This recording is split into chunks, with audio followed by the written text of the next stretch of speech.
welcome to another episode of Piecing It Together, the podcast where we take a look at a new movie and try to figure out what movies inspired it. And today on the show, we are talking about The Day the Earth Blew Up, a Looney Tunes movie, which was so much fun. And it's actually a special crossover episode with the Conversations with Robbie Sherman podcast. Robbie's been on my podcast. I've been on his podcast a couple of times to talk about Looney Tunes related projects. So it was only right that we got together and did a whole conversation about this new movie. So the format of today's episode will be a little different than usual. We will get into puzzle pieces about halfway through, but for the first section, we'll just be doing a general review as Robbie does on his show. And we'll get into a whole bunch of stuff about Looney Tunes and The Day the Earth Blew Up. Before we get to today's episode, I do want to remind you, as always, to make sure you are subscribed to Piecing It Together, wherever it is that you're listening. You can follow us on social media at PiecingPod. Also, I haven't gotten a chance to promote this much, but we will be at the Beverly Theater here in Las Vegas this Thursday for a special live event. This is on top of all of the live shows that I currently have scheduled over at Downtown Cinemas and Maya Cinemas, but I'm going to be at the Beverly with the UNLV Film Department podcast. We're doing a crossover about the first film from Shaka King, Newlyweeds, which is going to be playing, and then there's going to be a Q&A with Shaka King at the Beverly, and then we're going to record a podcast right after, me and the hosts of the UNLV Film Department podcast. That is this Thursday, March 27th, 7 p.m. is the movie. We'll be podcasting right after the Q&A is done. And hey, if you're in Las Vegas, I know you're probably a fan of the Beverly, so come on out. I'd love to see you there. And of course, come out to our other shows that we got coming up. We've got this Saturday, we've got Death of a Unicorn. And then next Thursday, we've got Screamboat, and we're announcing some more live shows coming up soon. So lots of stuff happening here in Las Vegas. So with that said, let's get into The Day the Earth Blew Up. Hello, everybody. I'm Robbie Sherman from Conversations with Robbie Sherman. And I'm David Rosen from the Piecing It Together podcast. And tonight we're talking The Day the Earth Blew Up, a Looney Tunes movie. Mother! So glad to see you're already quoting the movie. This must have been fun for you, I take it. Oh, it was a blast, yeah. And it was fun. Also, we'll talk about it some more later, but getting to guest on your podcast to talk about some Looney Tunes, just recently kind of got me into the spirit of this. And so it was extra fun getting into this today. Good to hear. I definitely believe this is the best feature-length Looney Tunes movie. I mean, we covered an okay one, Daffy Duck's Quackbusters, definitely the best of the compilation movies, but isn't really a feature-length film in the same way this is. It has the clips from the classic, golden age of Looney Tunes, and even though those are always fun to go back through again, it lessens its replay value for a lot of reasons. But the original animation in it is still, very good to look at, particularly for the standards that Looney Tunes had kind of fallen into for a few years beforehand. But this is an completely originally animated feature that has actual character arcs for these brilliant animation classics. I think they do a pretty damn good job of getting character arcs in that are resonant and have genuine heartfelt emotion in them. This is the first time in a long while I've watched a family kids movie that I was actually kind of a little bit moved by on an emotional level. Well, it's funny you say that, because nowadays I feel like animated movies are all about just that, just moving us on an emotional level and nothing else. But a lot of the times they don't quite get there, most of the time, really. And man. With this though, it's so much fun along the way that everything else works too. I mean, I've been letting go of some Pixar for a while, Yeah, because sure. these things are a factory now. It's kind of sad. I mean, Hmm. I'm not saying there aren't people still innovating in that system and doing interesting things, but also we're getting into sequel territories with those things. We're losing some of the spark that made Pixar a powerhouse Yeah, back in the day, and Warner Brothers Animation is in a really weird point. I think they're at a point where the creatives don't get to see eye to eye with the execs. The execs now have had lots of issues, like getting movies out, using them as tax write offs. I don't want to go too much into that drama, but it's very easy to find the information about that drama and how that's affecting their animated films. And this one almost didn't get put out in theaters at all because of all this drama happening. And it's a miracle, I got to watch it in the theater and experience it on the big screen.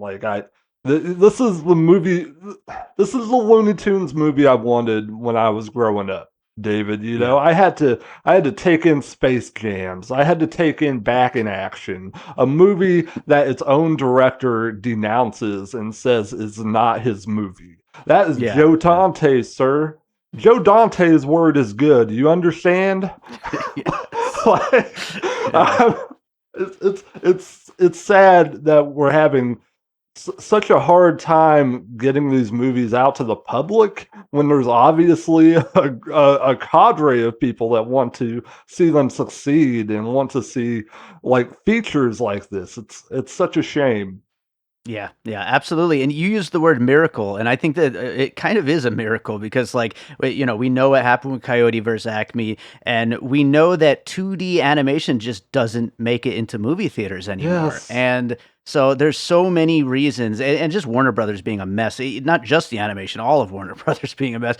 So it's like the fact that this is out there in a theater. I got to see it in a theater. There was a big family sitting behind me, and they were all laughing, and there was a bunch of other like 40-year-old men by themselves also watching it like myself and Yeah. all having a good time with some old-fashioned Looney Tunes, maybe new fashion, we'll talk Yeah. about that, but still it's the Looney Tunes and we had a great time.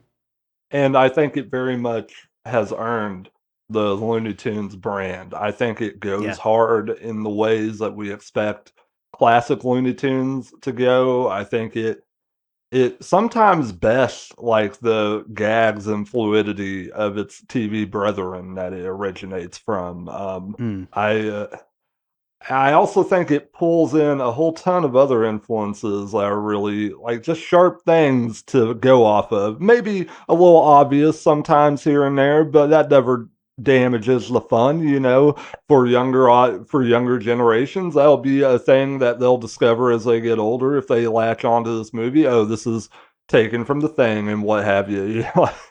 sure, It has sure. a lot to dig into. Why don't we talk about the animation a little bit? How do you Yeah. feel about it? Like, just watching it in the theater, how did that make you feel?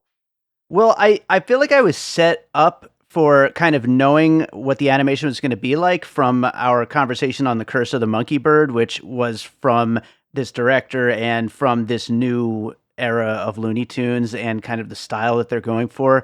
So it definitely pays homage to the classic Looney Tunes, and it feels like classic Looney Tunes, but then it has some elements that are much newer. And I said when we were talking about that movie that it reminded me of like the 90s more irreverent stuff like Ren and Stimpy. And I think that carries over here to the movie. And I love that stuff. Like all the stuff with Farmer Jim being like this totally different animation style. And then all the stuff with the aliens kind of, you know, being out of place, but then that's kind of perfect because they are aliens after all. And some of the more inventive animated tricks that they do. There's one sequence in this. I mean, we're jumping around a bunch, but where the guy who's kind of been mind controlled, he's walking past all of the glass vases, and his face is distorting in different ways each time. I mean, that's some beautiful, beautiful stuff that you just don't see. You brought up Pixar. You don't see it in Pixar or Disney or any of the animated kind of things that we see in movie theaters nowadays. That was so cool and so inventive and weird. And that's what we want out of Looney Tunes. That's what we want out of, any of the more, iconic, weird cartoon stuff. Yeah, I mean, I can't tell you the last time I saw an animated movie in the theater that made me, like, laugh as hard as this thing did. Like, Yeah. the the animation is so fluid at times. Like, I don't think I've seen an animated movie in the theater that in a long while that had this range of expression from its characters, that new like, these people have been working with these characters for about 6 years, by the time they get into this. So they've got a lot under their tires, they got a lot of tread to go on, and they really push things to the limit. I mean, I think it's a little bit of an achievement in this day and age that they got a movie that is just this flat out cartoony and like loony Yes. into the Yes. theaters. Like it feels like an accomplishment. This is like perfect for me, like in what I love about Looney Tunes. Like I like the stretchier elements of Looney Tunes, things that really push the boundaries of what animation can be. And there's so many great facial expressions. Even there are moments that are supposed to be emotional moments that make me laugh so hard just because of how like ridiculous the facial animation is. When Yeah. their father figure, Farmer Jim, kind of takes off into the sunset, and it's like an acknowledgement of him dying, but he doesn't really die. They just say that he's gone, and then Porky and Daffy like fall into tears into each other, and it's so funny watching their faces like Yeah. flop around in tears. Like later on towards the end we get a pretty pivotal gag that I'm going to bring up later where they're crying as well. And there's about 3 or 4 little gags in there that made me just crack up so hard. Oh yeah, so many great moments like that. It's really funny and yeah, and the animation, I mean, it really works really well. I think you could have done this like classic straight up Looney Tunes style and it would have also been great, but I really appreciate some of the updates and I think that some of that stuff really helps to just kind of sell this thing as just, a funny, wacky kind of movie. Yeah, I definitely think there's a little bit more spumco going on in there. Yeah, yeah. A lot of these people they were working on Animaniacs as well. The newer Animaniacs, like a lot of the character models are very similar. Like when we look at like normal people in this world. Yeah. I also want to point out that I think even though occasionally a background is a little pedestrian, it's always very nicely detailed and Mhm. it all looks of a piece. Like the whole film really fits like a glove Yeah, stylistically. absolutely. Why don't we talk a little bit about like gag construction and like how well it pays off in this film? We mentioned the, Farmer Jim bits, and those Mhm. are all, like, really well done little gags, even though they, fall into the template of the heartwarming modern family film, they always have a way to kinda break the reality and schmaltziness of that in a way that's satisfying. Yeah. Okay, there is a origin joke in that I really wanna point out, like, it's so funny, if you don't want spoilers, people, you can move around this or whatever, it may only take a minute, I just wanna give you the option. I'm assuming most of the people who listen to this are gonna have seen the film by now, but if you Yeah. haven't, I'm just giving you a warning. Daffy is playing with a ball and bouncing it around in the room while Porky reads a book. The ball hits a vase. The vase falls off the top of a shelf and hits little baby Porky on the head. And that's where he gets his signature stutter. And we see Sure. Daffy just look around the room nervously when it happens. And nothing. Like Porky doesn't seem injured or seem to realize what happened to Yeah. him. It's so funny and blunt. But Daffy knows and we know. So, yeah. I'm having a hard time keeping a straight face talking about it. What are some other gags that got you pretty good? God, there's a lot of really funny stuff. I mean, I love the whole inspection with the inspector lady who has to inspect their house and how everything just works out perfectly at first, and then all of a sudden they look up and see, which we knew was coming, that there's a giant hole in the roof, but somehow they just never noticed it while they're going through the whole thing. I love that. Another gag that I love going like much later in the film is when they're doing a news report about what's going on with the whole. Speaking of spoilers, there's gonna be lots of spoilers, everybody. But Yeah. once the asteroid is on its way to Earth and they're trying to save the day, the scientist, the duck, and two pigs, and it's on the news, and they just look like maniacs, just like real people, but completely insane and real animals. That was really funny. Lots of really great stuff, though. Oh man, when we get into like the first real viewing of the gum being like a monstrous entity in Petunia's basement laboratory, there's a Hmm. great bit where Daffy is like, "Boy, that thing is like scary," but I'm thankfully like we have we have this shatterproof glass. How strong is shatterproof glass, Petunia? And she says like some very specific number right off the top of her head because she's like a super intelligent character. That's a very good character trait they gave her. It's always funny when she pulls it out, but she says this, and then she immediately goes, "But that's not shatterproof glass." And the monster escapes. Fantastic. Classic Looney Tunes right there. Oh man. One joke that I also wanted to shout out that is not classic Looney Tunes, but I just thought fits so well with Daffy's personality is when they're trying to figure out how they're going to pay for the roof. And he says, wait for a stimulus check. And that is just so perfectly Daffy, like just a bad plan, one of Well, many, many bad plans yeah, from over the yeah, years. and Porky like nodding his head at it. Like, Yeah. that was a good little capper on the joke too. Um, why don't we talk about Daffy humor in this? I like it afterwards when they're going through their job montage, which also functions as a form of classic Warner Brothers short for them in the middle of Hmm. this whole movie.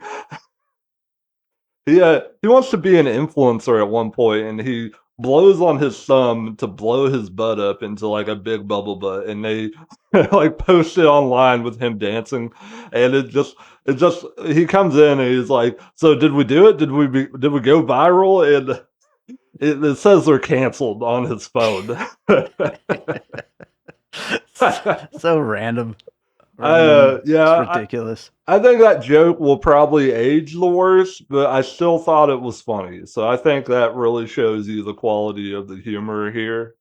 Yeah, yeah, absolutely. And I think all of that entire montage is great because you just get so many little bits and pieces thrown in there, and all these potential jobs that we could have gotten an entire movie of, but we're just getting rapid fire one after another of all these little things of them just failing miserably. I think it might be one of the most violent moments of the whole thing too. Like when they become paper carriers, paper boys, if you'll have me. Uh, Daffy just pulls this massive like paper launcher out of nowhere that's like a grenade turned or something, and he just Yeah, like AK fires these things out onto the general public and hits like several people and like causes a wreck. I fantastic. I once I I saw that re- coming a mile away, by the way. I was so happy when it did happen because I was like, that Daffy is going to pull out like a machine gun newspaper launcher. I just know it. And then he did it. I mean, we can't have like realistic guns in Looney Tunes anymore for lots of very understandable reasons. I am not going to go into bad politics on that. But I do like that we can have fake guns, we can have other Yeah. types of weaponry, we can still keep the violence in a way that's satisfying and raw. Yeah. Yeah. How do we feel about our villain? So this is interesting. I'm really curious to hear your thoughts on the villain because I love him. Oh, I have heard from a lot of people they don't understand why it wasn't Marvin the Martian, and personally, I don't understand that criticism because it's a very specific, different story, and I don't think Marvin would have fit this character at all. I think that this character is more insane, more potentially violent until the twist, of course. I think he's great. I think he's hilarious. I didn't know until after the movie that he's voiced by Peter MacNicol, who I love. He is so funny and such a perfect choice for that. And I always love his Renfield and Dracula Dead and Loving It. Ah. But he is so funny, and I just love everything about this villain character, and I think it's kind of perfect that it all twists around at the end, and becomes one of the characters trying to save the day along with everybody. Oh, I, I really love him too, and the thought that he should have been Marvin the Martian somehow never came up. I see why a lot of people would want that, but I actually like this like very wild villain they got. This person whose motives are unknown to you almost the entire time until you realize that he's not a villain.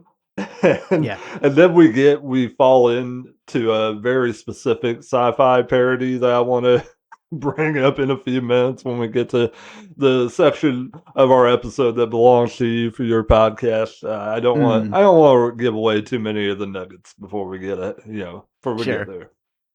It's so committed. Like, I mean, Hmm. every performance in this is really good, but his performance takes a lot. And you told me he was Renfield in Dracula Dead and Loving It. So that Yeah. means he had to put in a really intense performance for a man who I feel has a little bit of age on him. Like, Yeah, I haven't seen him in anything in a long time, and I just never would have crossed my mind because he must have just been a big Looney Tunes fan all these years, and he must have somehow made his way into this because obviously the other actors, voice actors, aren't super famous. I mean, they're yeah, I'm sure they're famous in the field of cartoon voicing, but they're not like celebrity names. And right. but Peter MacNicol, was pretty big back then in the '90s, at least. Yeah, I didn't realize how big he was. I'm thinking of these cartoon voices I've been excited to hear. Yeah. Eric Bauza pulling in double duty for this whole film, just a champ. Like my word, bless him, bless every word he spoke as these characters. I mean, you could maybe say that occasionally here and there a little bit of pitch gets mixed between him and his Daffy, but it's really hard to tell sometimes. I mean, I had to watch this movie a couple of times before I could even point out one instance. So I think that's Yeah. a success. Oh yeah. Yeah, I loved everything that he did, and yeah, and I loved the Petunia voice too. I thought she had a very very fun, very ridiculous kind of a character, and a perfect foil for the other two. I love Petunia on a lot of levels. I like I like her like super intelligent persona that also makes her incredibly weird. Yes, yeah, yeah, I love how tolerant she is of Porky when he gets into weird situations because he's an awkward dude. yeah. He's super super awkward, yeah, and we love him for that. yeah. When him and Daffy get into the fight after he uses their life savings out of out of their shared piggy bank because he got put in jail for being a crazy duck that was saying the gum was turning people into monsters. Like Hmm. at the town meeting, the big town celebration of the new gum that is the kind of the core of our film. That this is the thing that puts our plot in motion. This is Yeah, the thing that gives us our story, even beyond Porky and Daffy needing a home. absolutely, absolutely. And what a weird one it is, by the way. This is a weird movie. Like Yes. I mean, I definitely love it for how weird it is. I'm never gonna look down on it as a thing that's like just a weird movie. And I read at some point that this was supposed to be a TV movie. I mean, maybe an HBO Max movie is probably where it would have landed, but it still feels Yeah, like it has some scope for such a thing. Like, wow. yeah, I'm really glad that didn't happen. I think it definitely makes use of being a theatrical release. And I actually Yeah. saw an interview with the composer, and he was talking about how he had worked with them on some of the the recent cartoons, and he wanted to go bigger because it's a theatrical release. He wanted Oh, okay. that bang for your buck kind of sound, and he wanted it to actually like feel like a big movie.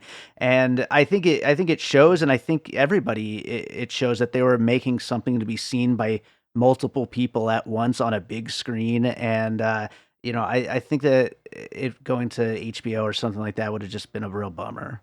Yeah, and I think in a way this will have a little more prominent of a view in the history, like, if you think about it, like, Sure. because it becomes this big media thing, like, even though it isn't really making the money back, I'm sure, Warner's and the distributor who bought it, wanted for it, it's still been doing decent numbers. It's still in the top Yeah. 10 as we're speaking.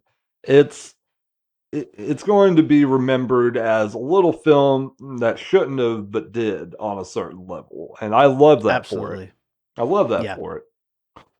No, I absolutely I love that for it too. And yeah, it's this has been a kind of rough year for movies, honestly, so far. And for better or worse, it's definitely not going to be talked about as one of the flops of the year. It's going to be talked about as a movie that it's surprising it made it to theaters. It did pretty well.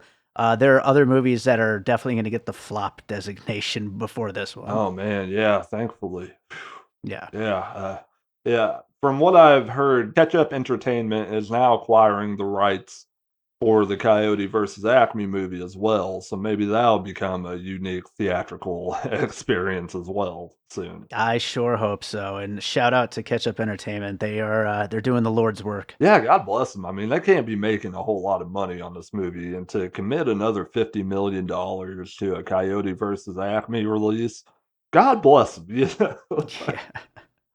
I also wanted to point, like, before we move on to your segment, I kind of wanted to point out how we're feeling about like the gender and racial elements of this film. I think I look. This is a Looney Tunes movie that is dealt the two main characters are a duck and a pig, so we get to have a little leeway in our diversity like issues we have to deal with, and I Yeah. think I think we have, good enough color throughout our backgrounds and all our background people, and the gender, we get a little bit gender fun in this, don't we? The house inspector who comes in, there's a very prominent joke with her bosom when she gets into her Mm, car, and I was kind of surprised to see such a joke in a modern cartoon, and I think it added on a little bit to the chaos of it. yeah. Yep. I think so. I think so. I also thought we talked about how awkward Porky is, but he's certainly very into Petunia in this. And Oh. it's a little cool it, dude. Cool it, but it's very fun to watch though. Yeah, okay. I think I actually got distracted from a gag earlier. Porky and Daffy get into a fight after he gets them out of jail, and they're rolling around on the street in the fight, and then they run into Petunia, and she gets trapped into their little fight web, and they break it up, and it ends up with Porky chewing on her foot as if he's chewing on the piece of gum he was trying to get from Daffy. And Mm, they hold on this beat for a minute before she realizes what's happening. I think it's a real amazing. like joke for the adults in the audience, and it's only because Daffy like asked her to test the gum that she forgets about him doing this. It is Love by it. accident. They are making Porky an innocent. They're not turning Porky into a weirdo or Yeah. anything. It did feel like a very extremely grown up joke in a way that I don't know how many other kids movies, family oriented movies get away with. Yeah, I think that's true, but also in the 90s, in that kind of era, I feel like a lot of animated movies did have that kind of stuff, or at least cartoons, like maybe Cartoon Network and stuff like Oh, that. And definitely. Oh, yeah. so, yeah, so it's like we're kind of, blending different, senses of humor along with the different senses of the animation. And so, I think it all has its place and it fits, and they do it, certainly respectfully. You know, like I said, when this question came up, I was like, I don't even think I really even noticed anything in this movie. I just noticed it being funny. Yeah, and, like, the addition of Petunia as, like, a prominent female character as one of our leads, I think is really good and helps balance the scales. Plus, with Porky and Daffy, we're always gonna be in a little bit of a boys' club, I think, and I think that's Sure. maybe, like, just a little bit of something that has aged the classic Warner shorts a lot over the years. Mm, It's a very much boys' club humor when we're getting into some of the grittier stuff, but sure. at the same time, I think these characters are so lovable, most people don't don't worry about that, they're not concerned about it. Our female audience are they get to see Petunia be a strong, capable character that affects the plot in important ways. That fucking matters. Like, Absolutely. Absolutely. do you want to go on to our puzzle pieces, friend? Yeah, let's get into some puzzle pieces here. And for anybody listening that listens to Robbie's show, for piecing it together, we talk about movies through the lens of what other movies might have inspired it, and we call those movies puzzle pieces. So we're going to just talk about a handful of movies that we think might have inspired the day the Earth blew up. I'm going to jump right in because you brought it up earlier, but I was so happy to be able to throw on my list here The Thing. I think is a really good one to include. I had Oh it here man, too. You could also maybe put a little They Live in there as well, but just some good old fashioned John Carpenter body horror, alien gross goodness. oh And man. it's so wild when that gum sprouts the eye and turns into this just unspeakable monster. It's actually almost a little bit scary, even though it's in a cartoon. Oh, They did a really good job of designing that thing. I got a theater story about that little bit. The whole scene where the gum monster breaks out of Petunia's containment and harasses them around her little basement. A father took his son out of the theater in the middle of that, and I could not believe it. I don't even think the kid was upset. He seemed like he was having a fun time. But I think maybe this parent got worried he'd be dealing with some nightmares. You know what I'm saying? Yeah. Those are some of the best movies, though, the ones that gave us nightmares when we were kids. So, You never yeah, that's forget great. them. You never forget them. You're thankful later on. You get past it. Definitely, definitely.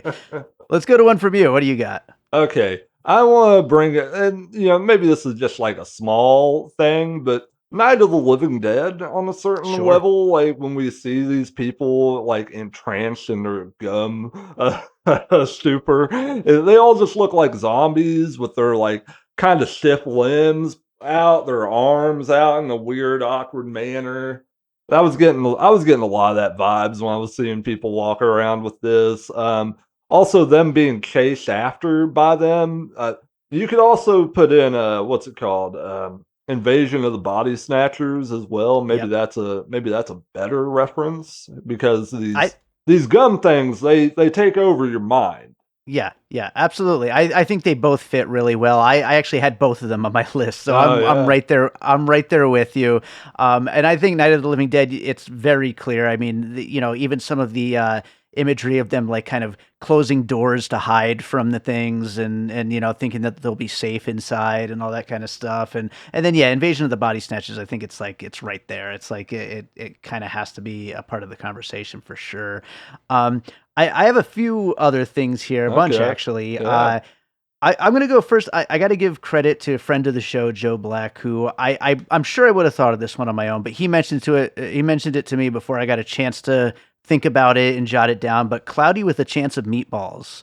Hmm. Um, that is a really fun animated movie where an inventor is trying to solve this issue of food scarcity and it goes out of control. Next thing you know, food is falling from the sky.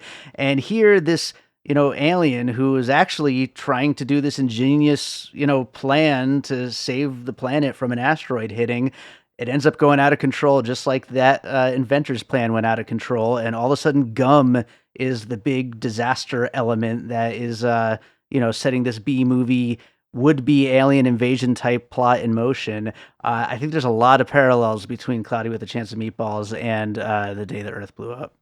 Hey, that's a great thing to bring to the table. I haven't thought about that movie in a long, long time, David. I think Yeah. I've only seen it a couple of times. I mean, it was better than I thought it would be, honestly. Of course, anything with Bill Hader in it is probably good.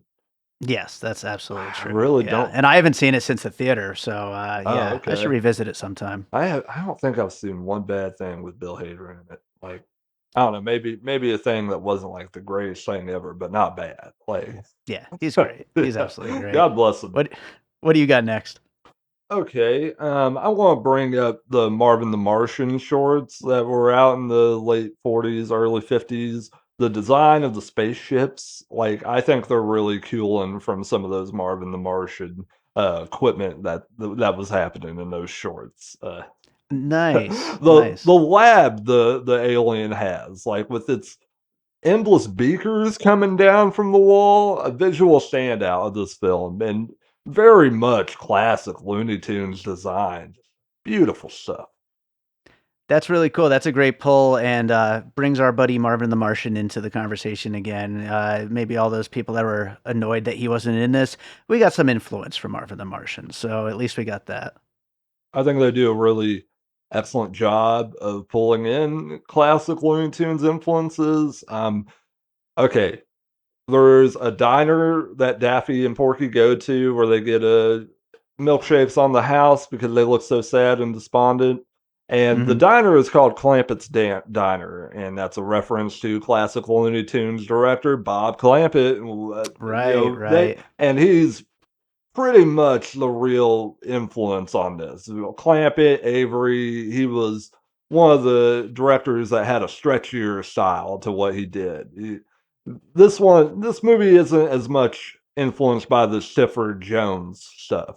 And there's still some Jones in there, but this is much more in the Clampett Avery wheelhouse. And that's another reason why it appeals to me so much. You got another one coming up, buddy? Yeah, I will go to this one. Might be a little out there, but I kept thinking of Dirty Work, the Norm Macdonald, Artie Lang comedy. Oh my Um, god, I got some sex comedy energy out of this shit too. And yeah. oh my god. Okay, I'm not crazy. Okay, Yeah, good. absolutely, absolutely. These guys are just messes, and there's the skinny one, the chubby one, whatever. But they have their heart in the right place, even though they're total kind of dirt bags. And like, I would stop short of calling Daffy and Porky dirt bags, but they're kind of just like losers, sort of in their own like Yeah. little way. Yeah, And yeah, it kind of mirrors their kind of thing. And of course in both movies are trying to, raise money for a good cause. In Dirty Work, it's the dad's heart transplant. Here it's for yeah. their home that they were supposed to hold on to for their father figure. And then there's the whole montage of them going through all the jobs trying to raise that money, but everything just going worse and worse and worse. I don't know. I just kept thinking of that one. I'll tell you who Daffy reminds me of in this movie. Curtis Armstrong. Oh God. He totally Amazing. feels like a horny best friend from an 80s comedy at certain points. In that diner that I mentioned a moment ago, when we first see Petunia walk in, we see Porky have like fantasies about her that do not look at all like the reality that is in front of him. But Sure. he has fallen so deeply in love at first sight with her that he is imagining her as this goddess. And she sits down on a stool in front of their table, and Porky looks over at her, and he said, "No, forgive me." Daffy looks over at her and is like, "Hey, how you look at that, buddy? I bet you want a piece of that, don't you?" But Yeah. I can't hardly talk without laughing at it. And he gets up, and Porky is like extremely worried that Daffy is going to ruin any opportunity he might have with her. like before he's even said a word to her. And all Yeah, Daffy is saying is like he's going to get Porky a piece of pie. that's it. Just a piece of pie. Yeah. Yeah, Also, the worker at the diner being named Joe is a classic little gag that you should always have with a right classic on. American diner. Perfect. Nice. Perfect. Perfect. What do you got next? Okay. I think the setup for this feels a lot like the SpongeBob SquarePants movie on a certain level. Um, I saw that in theaters when it first came out. I was getting to the point where I was getting a little older, where children's cartoons movies were not my priority. But me and my dad Mm, saw that together, and that was so funny. And the whole little plot that SpongeBob and Patrick have to like do this quest to prove their manhood. In a way, Porky and Daffy are trying to prove their manhood to their father figure in this as well. They don't make it an explicit subtext, but it is there if you're just thinking about the relationship of it. Like when we see them after Farmer Jim leaves, their house has become the obviously trashed house of two very young bachelors, right? sure. Sure. Yeah. Like it has not been kept up in the same way. And I think this translates a little bit into them growing up and finding their way in the world. Yeah, actually, it really did a lot for me as a person who's still a little bit young, doesn't necessarily have his shit together in the way he'd like it to be. Sure. Sure. I think that's all of us that grew up in this generation, Oh yeah, oh my honestly. god. Oh my god, terrible, dude. Just Yeah. fucking Yeah. terrible parents that didn't want to fucking vote right. God damn them. Somehow I missed SpongeBob. Like, obviously, saw everything online. I never watched the show. I never watched the movie. Wow. I've never seen any of it. Look, man, I mean, I'm sure there's still some good work happening on there, but some of the Hmm. early years of that are some of the best damn TV cartooning you're ever gonna see from some of the people who know how to do it. Like, oh Yeah. man, you've been missing out, buddy. The SpongeBob Yeah. SquarePants movie is hilarious. One day, maybe it'll Yeah, happen. it's But worth your time if you get around to it.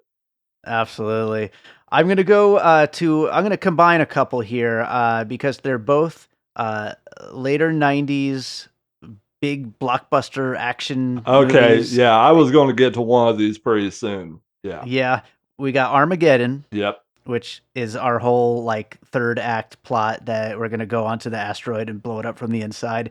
But we also have Independence Day, Yep. where they're showing all of the disaster that's happened, and we're seeing instead of shadow covering everything, we're seeing gum covering everything, and Oh, so I think yeah. both are pretty clear references to again to talk about how everybody our age is kind of feels like we're messes still.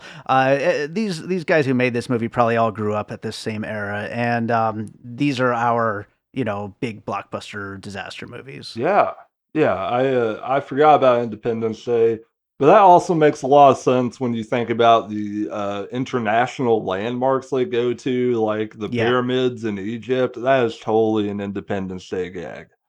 Oh absolutely, man. absolutely. What do you got next? Okay. I've been trying to think because you already took one of my good ones. All right, Okay.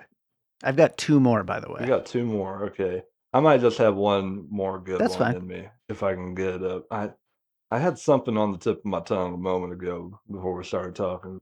God, I don't know why. If you want, I could. Fleischer Superman, the Oh, scientist and his like big observatory.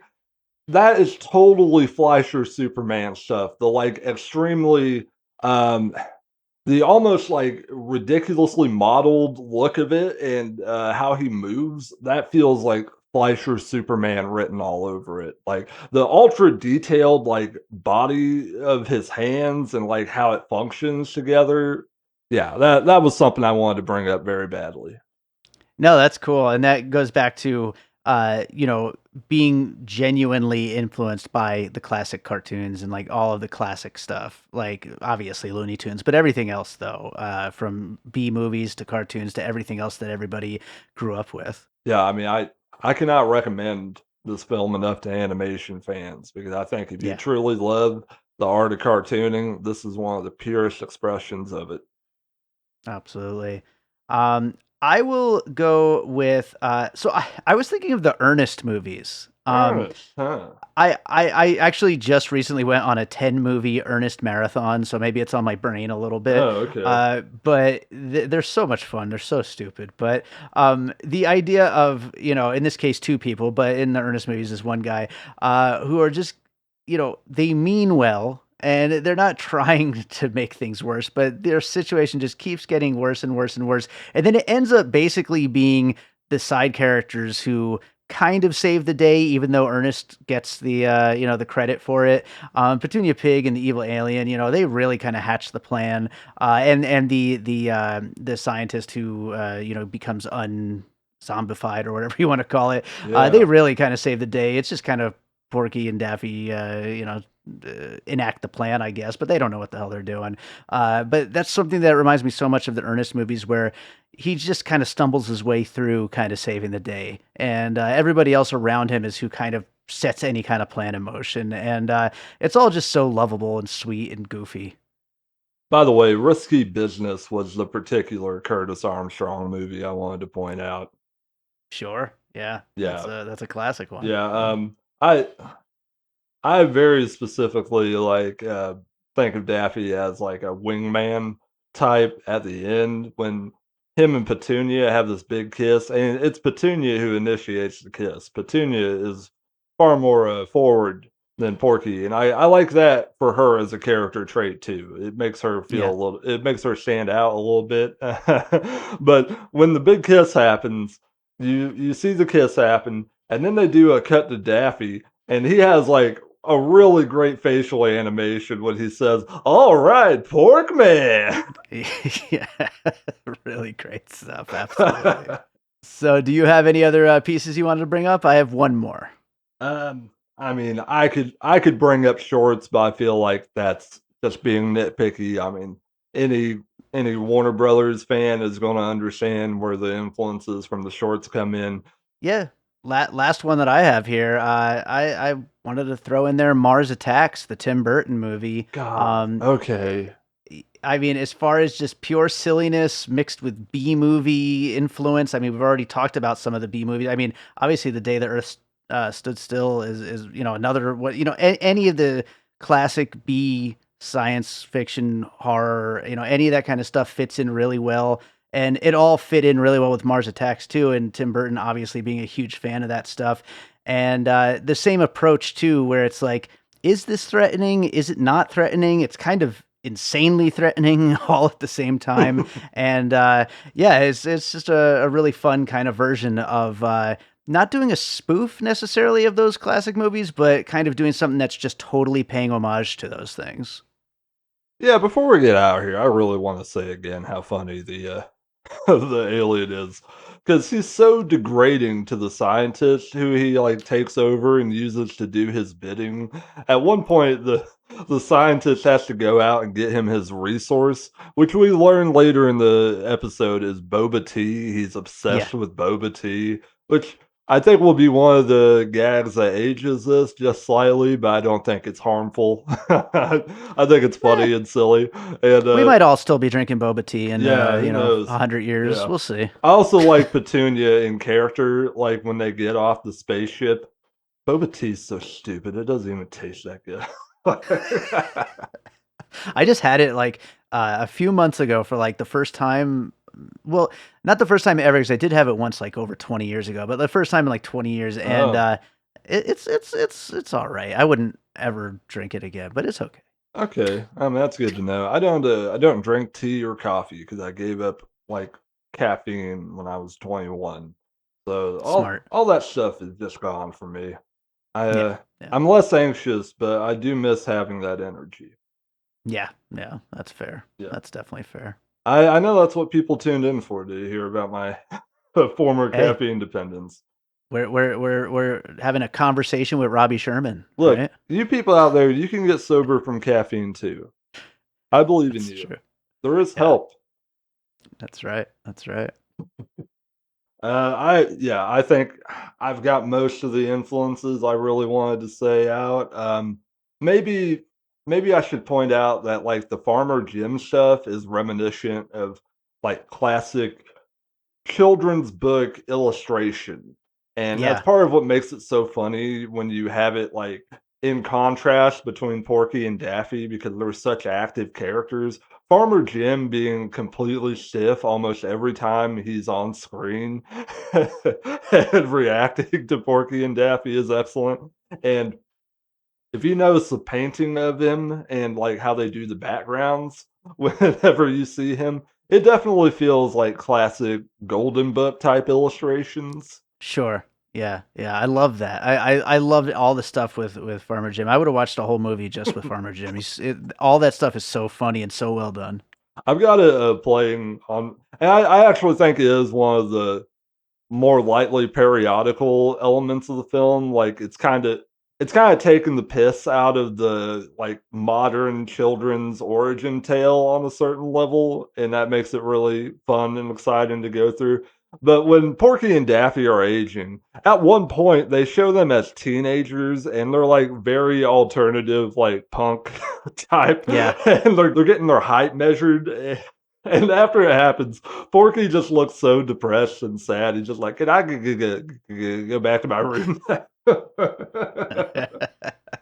Poor Porky. That's a beautiful, funny thing. Amazing. Do you got one more before we head out? Get our final thoughts in. I'm fresh out of puzzle pieces here. I think we got into a lot of good stuff between the two of us. Fantastic, fantastic. How about we get to our closing thoughts? Would you like to go first? Yeah, I'll go with the closing thought to wrap it up. This movie was just a blast. I loved it, and I loved getting reconnected with the Looney Tunes because I loved them when I was a kid, and I just never really. I mean, I loved them as a teenager, probably into my early 20s, and I just haven't watched them in so many years. So getting to reconnect with some of this stuff was really great, and I'm just so happy that it seems like most people who watch this movie are loving it. And like we brought up earlier, Ketchup Entertainment is, doing their best to get that Coyote versus Acme movie out. And I hope we get more Looney Tunes stuff in the future, especially in the movie theater, because it's just so much fun to watch goofy stuff like this with a crowd. Good. Yeah, that's yeah. I cannot tell you how happy this movie made me in the theater because I really couldn't remember the last time I'd seen an animated movie that was just like this cartoony and off the wall and took as many chances as it could to get gags in the way it does. Like I I feel like the newer Looney Tunes have been a little bit more of a return to anarchy, and chaos and breaking the boundaries of reality in ways that make them funny and in the classic ways. I feel like this movie would make the original Warner directors proud. I feel like it upholds a legacy of American cartooning that has been influencing people to this day. I cannot tell you enough how happy this thing made me. This is what I wanted when I was a kid. There were there are lots of competent people working on the Space Jam movies. I do not want to put down those artists at all, even if I don't like the Space Jam movies, but they Hmm. don't achieve the synthesis of elements that this does. They don't Right, achieve right. turning those classic shorts characters into feature length characters. Like, uh, uh, Yeah. I mean, this is one of my favorite Daffys. This is one of my favorite Daffy performances in anything. He's so big and broad. His mouth gets so big depending on what you have him do. His eyes never like when you see his eyes, they're never at the same angle. Like they are loony. Like they are like always going up and down between each other. Sometimes they get extremely big. Occasionally, you get that yellow iris around the middle dot. That's really dynamic and funny. The performance Love by that Eric shit. Bauza is incredible. Candi Milo was so good as Petunia. I thought she was the perfect counterpoint to Porky. She's a little more confident, a little more self-assured, has a little more talent in a lot of ways too. Like Porky, obviously he has some like homemaker abilities within his means, but Porky gets to be a little bit of the straight man in a way that leaves him like slightly bland, I think. Like he Yeah. bounces off of Daffy and Petunia more often than not. Yeah, he has to be the straight man, and I mean that's kind of how it's always And been. you know what? That's still a good thing too, because as a straight man, whenever we have to have a serious moment, it's handled so well by Eric Bauza as Porky. Like Yeah, I cannot tell you enough how great I think the performances are. If you're an animation fan, you should see it and take in how lively its animation, how lively its character work can be. Like you're missing out. absolutely. All right, I'm Robbie Sherman. This has been Conversations with Robbie Sherman. Yeah, and I'm David Rosen, the host of the Piecing It Together podcast, where you can find us talking about movies through the lens of what movies might have inspired them, and you can follow us on social media at Piecing Pod. Don't forget to mention your your Pup Pups project. Oh, sure, absolutely. Speaking of animated characters, that is what my pets are. The Pup Pups is my comedy rock group of songs about, and in some cases even sung by my pets. We have 3 albums out, and we've got a 4th one coming out. Really, the pre-order is going to probably be going up in like a week at the time that we're recording this. So I can't believe I already have a 4th album on the way, but it's happening. So check out the puppups.bandcamp.com if you want to check out all of our silly, ridiculous, but very, very fun pet lover music. Yeah, I love the Pup Ups records. They're fantastic stuff, David. I'm so glad to hear your vinyl's been selling good. I'm glad to hear people are hearing that in a real high quality sense. Oh yeah, yeah. Thank you so You're much. welcome. I love that I made a ridiculous album of songs about my pets on vinyl. It's so Oh, ridiculous. hey man, they still have an emotional core. They still have good performances. Yeah, but Absolutely, hey, they got a absolutely. lot of range. I'm That's right. proud to announce that I'll be having a single and an EP coming out soon, and the single will be Cybercar, backed with Where's My Money At, and the EP will be a team up with my friend Jake of Jesus on the Moon, Mass Kinetic. So please look out for that, everybody. I'm Robbie Sherman. And I'm David Rosen. All right, so I hope you enjoyed that conversation with Robbie Sherman. Hey, that's the name of his podcast. Check out Conversations with Robbie Sherman. And of course, make sure you are subscribed to Piecing It Together wherever you listen to podcasts. And yeah, I really appreciate you all being out there listening. We've had some really fun episodes these last few weeks and all these live shows we've been doing. I told you at the top of the show about the few that we got coming up in the next couple of weeks. Love to see you out at those shows. You can check the show notes for information about how to win tickets. And also, we just love to see you out. So, again, thank you so much for being out there and listening. Make sure you're subscribed, follow on social media. Don't forget to join our Facebook group, the Popcorn and Puzzle Pieces Facebook group, where we continue the conversation about all the movies we talk about here on the show. I also have a Patreon, the Produced by David Rosen Patreon, where I post bonus and advanced content from Piecing It Together, Awesome Movie Year, and from my music career. Lots of great stuff over there on the Patreon. It's patreon.com/bydavidrosen. Of course, just listening is supporting the show, but if you want to support the show that way, that is also very much appreciated. And let's see, we got to close this out with a piece of music like I always do. And we're talking cartoons, we're talking animated creatures, animals. We got to play the Pup Pups to close this out.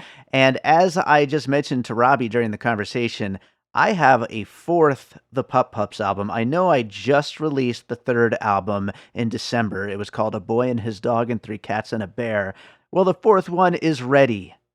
The pre-order might even be up when you hear this, or it's going to be up in the next few days. But yeah, it's happening. It's called Another One Already, but you just had one, and it will be out in the next couple of months. I haven't decided on an exact release date yet. possibly, National Pet something or other coming up in the next. Maybe I'll schedule it for that, but we'll see. Regardless, it's done. I just need to tinker with a few things, finish up the artwork, and of course, record the special pre-order bonus song, which, like I said, the pre-order will be going up this week, and if you pre-order the album, you will get your pet included in a special bonus song that I record at the end of every album from the Pup Pups, where you'll get your pet's name included. So keep an eye out for that.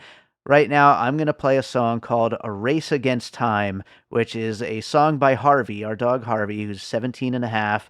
And this is a song about him needing to make it until his next album comes out because he's got heart issues, he's got kidney issues, he just had a bout with pancreatitis. He is a trooper, that little boy, but he is the lead singer of the Pup Pups, and he's got some work to do. So this is A Race Against Time. Hope you enjoy it. We'll be back with more Piecing It Together real soon. It's a race against the clock.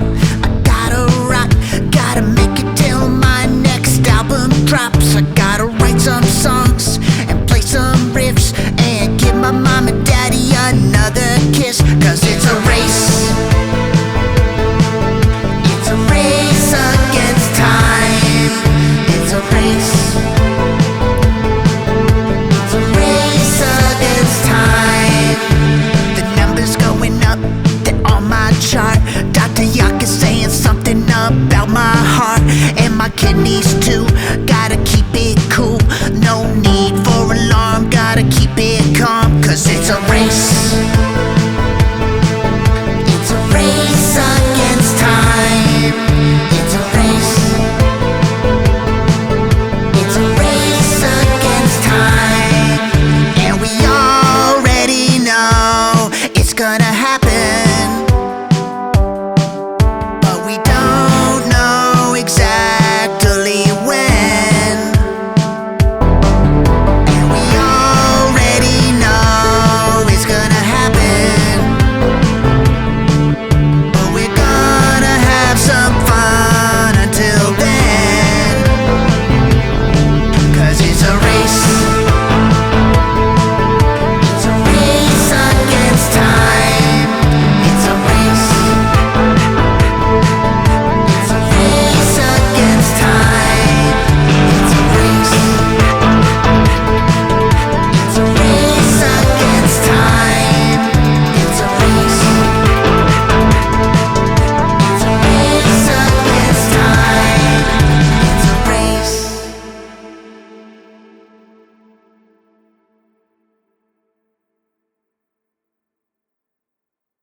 An All Points West production, produced by David Rosen in Las Vegas.